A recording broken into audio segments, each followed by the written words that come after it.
Hey, Brian Brown speaking. I'm running a little late today, but before I head to the office, I was going to throw out my observation. I've noticed within our own group, our Patriot group or like-minded individuals, I'm seeing a little bit of insults being cast back and forth. One of them is called keyboard warrior, and that is people who say, they express their discontent and they flail out, we're going to do this and we're going to do that. And, to sort of insult them and shunt them out is, I don't think that's effective at all. I don't think that helps the cause. If a keyboard warrior, all they can do is toss out, bloviate behind the keyboard, by all means, any message that you can send out there to further our cause of patriotism and repairing this country, we should do it.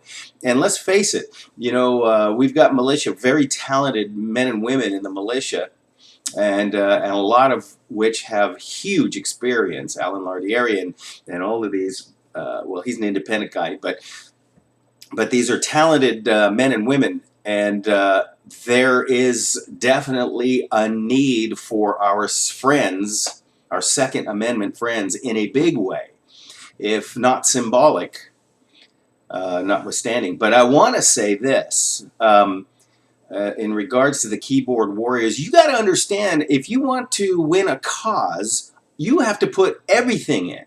And I am a big fan of a tax revolt, and I'm sure this is going to get me in trouble. I'm sure Lois Lerner and company, well, she's out, but that other dude, I forget his name, and I'm James Comey. We got all these people all over the place, and I'm just, coddling Washington, D.C., but, that's neither here or there. I'm saying that there's a lot of things that could happen. Refusal to use a 1099.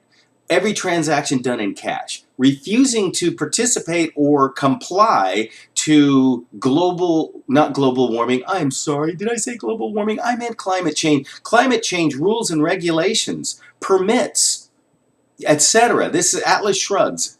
You Atlas shrugged, past tense.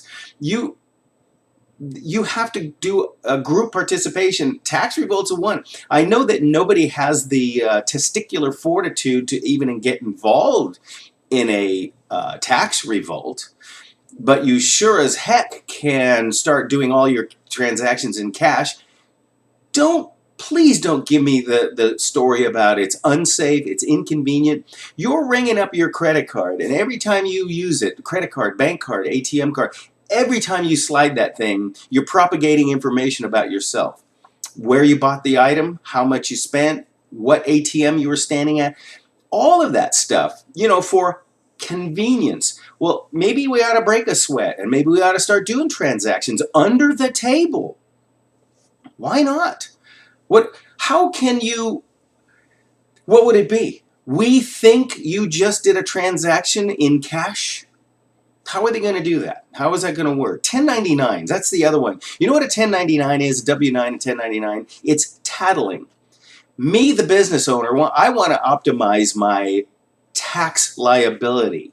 So what do? If I hire a contractor, I ask him or her to fill out a W-9 and send it back to me so that I can 1099 them, so I can modify my adjusted gross income. Well, if I were going to practice what I preach, I would go ahead on and say, we're just going to do this transaction in cash. And if I do a transaction in cash with you, I want you to discount it because you will not be paying taxes on it. This is the way we have to do this globally. We have to make Washington, D.C. hurt, and hurt bad. And you know where that is. That is money. That revenue flow is feeding that swamp. And you know it, and I know it. The only place they could go for money would be the United Arab Emirates, and through Hillary and the Clinton Foundation. That's the only source of income. But you starve that piece off. Look, I know I've heard it. There's global, this is George Soros and Rothschild. You can say that. Well, all right, I'm going to submit to you this. Do you want to cut the head off the snake? Or do you want to cut the body off the snake? Either way, we got to do something. We just can't do nothing. And then we have to vote for somebody like Donald Trump, who's an anti-globalist and a nationalist. You get all those pieces in play, and the likes of Barack Obama sending, what was it, $400 million or $40 billion in cash and gold to the Ayatollah, the Ashola. I mean, what is going on? And we just kind of go, doggone it, he did it again, I hate him. And that's the best we can do, and that's all we're doing. Now I think it may be time. It may be time for a revolt of every kind. Let's think about it.